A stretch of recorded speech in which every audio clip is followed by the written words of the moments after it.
Hyderabad film Nagar పోలీసులు arrest చేసిన నకిలీ ఐఏఎస్ అధికారి శశికాంత్ రెడ్డి బాధితులు కర్నూలులో బయటకొచ్చారు. అటెండెంట్ కెమెరామ్యాన్ ఉద్యోగాల పేరిట నమ్మించి మోసం చేశాడని బాధితులు అంటున్నారు. 13 లక్షల రూపాయలు తీసుకుని మోసం చేశాడని ఆరోపించారు. గత ఏడాది శశికాంత్ రెడ్డిపై కర్నూలు పోలీసులకు ఫిర్యాదు చేశామని తెలిపారు. ఇప్పటికైనా తమకు న్యాయం చేయాలని వేడుకుంటున్న బాధితుడు వెంకటేష్ తో మా కర్నూలు ప్రతినిధి ధరణి కిషోర్ ఫేస్ టు ఫేస్. అలవాటు పడిన కేటుగాళ్లు రోజుకు అవతారం ఎత్తుతున్నారు. సైబర్ నేరగాళ్లు ఒకవైపు తమ ఉచ్చు బిగిస్తూ ఉంటే మరోవైపు కొంతమంది కిలాడీలు ఐఏఎస్ ఐపీఎస్ అధికారులుగా నకిలీ వేషాలు వేసుకుని ఈ యొక్క అమాయక ప్రజలను మోసం చేస్తున్న పరిస్థితి కనపడుతోంది. తాజాగా హైదరాబాద్లో అరెస్ట్ అయినటువంటి శశికిరణ్ రెడ్డి అనేటువంటి కేటుగాడి బారిన పడినటువంటి బాధితులు కర్నూలులో కూడా బయటకు వచ్చారు.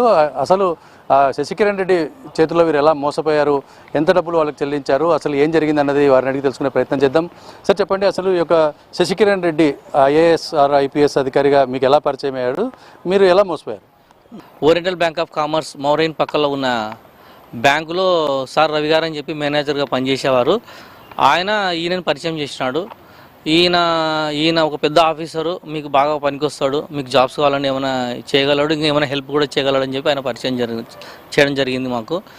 మరి అదే క్రమంలో మేము ఉద్యోగాలు కావాలి, ఇట్లా ఫోటోగ్రాఫర్గా అటెండర్ కావాలని చెప్పి అడిగితే ఆయన చేసేస్తాంలే, నా భార్య కూడా అక్కడ సబ్ ట్రెజరీ ఆఫీసర్గా పనిచేస్తుంది కలెక్టరేట్లో, ఆమెతో కూడా మాట్లాడి చేస్తాను అని చెప్పి చెప్పినాడు.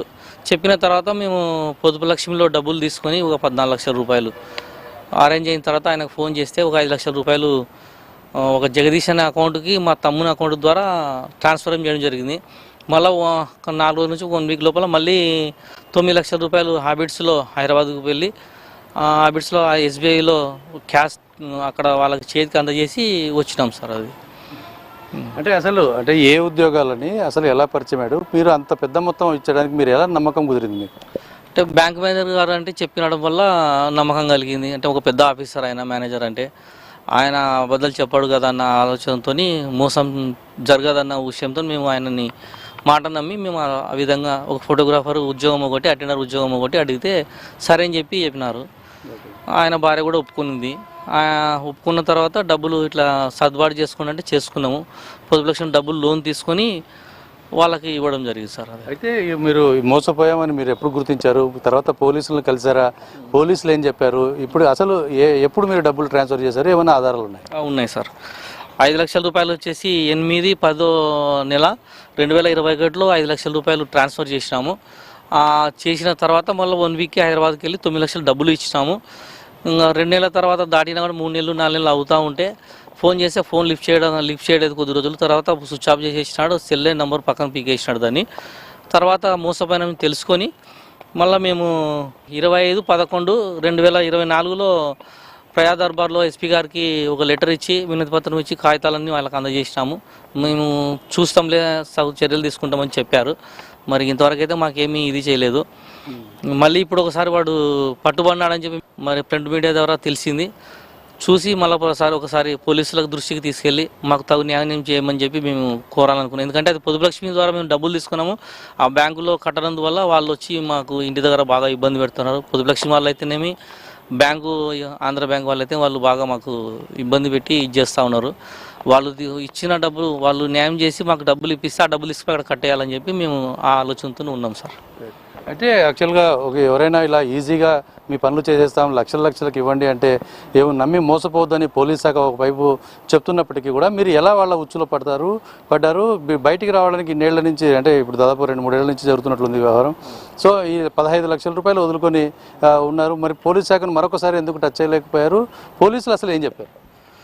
పోలీసు వాళ్ళు అయితే మేము చూస్తున్నామని చెప్పినా దొరకడం లేదని కూడా చెప్పినారు సార్. చాలాసార్లు అడిగినాము, చాలాసార్లు పోయిస్తూనే ఉన్నాం 2 టౌన్లో. వాళ్ళు దొరకడం లేదు, వాడు వాని ఆధార్ కార్డు కానీ వాని సెల్ నెంబర్ కానీ ఏవి ట్రేస్ అవుట్ అవ్వడం లేదు అని చెప్పినారు సార్. అది అంటే అతని భార్య కర్నూలు ట్రెజరీ ఆఫీస్లో పనిచేస్తుందని చెప్తున్నారు. గవర్నమెంట్ ఎంప్లాయీ, ఒక అధికారిగా ఉన్న వాళ్ళు ట్రేస్ కాకపోవడం అన్నది మీకు వింతగా అనిపించలేదా? ఆమె వచ్చేసి ఆమెను అడిగితే నాకేం మీరు ఇది చేయలేదు కదా, అతనికి ఇచ్చినారు, అతనితో మీరు ఇది చేసుకోండి, మీరు ఏమి ఫిర్యాదు చేసుకుంటారో మీరు ఏం చేతనేది మీరు చేసుకోండి, నాకైతే నా దగ్గర రావద్దండి అని చెప్పి ఆమె గట్టిగా వార్నింగ్ ఇచ్చి పంపించింది సార్. అది ఓకే. ఇప్పుడు ఈ సందర్భంగా అతను దొరికాడు, హైదరాబాద్ ఫిల్మ్ నగర్ పోలీసులు అరెస్ట్ చేశారని తెలిసింది. మీరు ఇక్కడ పోలీసులు కానీ ఎలా మీ విషయాన్ని ఎలా తీసుకెళ్తారు బయట? మేము కూడా ఒక వినతి పత్రం తీసుకుని మా దగ్గర ఉన్న సాక్ష్యాలు ఆ పేపర్స్ ఏదో ఆయన ఐడి కార్డు ఉంది, మేము ట్రాన్స్ఫర్ చేసినది ఉంది, నేను ఇంకో ఆ పర్సన్ తీసుకెళ్ళాక డబ్బులు ఇచ్చిన పర్సన్ కూడా ఉన్నాడు, ఇద్దరం కలిసి ఇచ్చినాము. ఆయనది కూడా తీసుకుపోయి పోలీసుల ద్వారా మాట్లాడించి మాకు న్యాయం చేయండి అని చెప్పి అడగాలనుకున్నాము. ఈ డబ్బులు వస్తే కూడా మా దగ్గర పెట్టుకోనికి లేదు, పొదుపులక్ష్మి వాళ్ళ గ్రూపుకి కట్టేది ఉంది, బ్యాంకులో తీసుకెళ్ళి కట్టేస్తాం సార్ అంతే.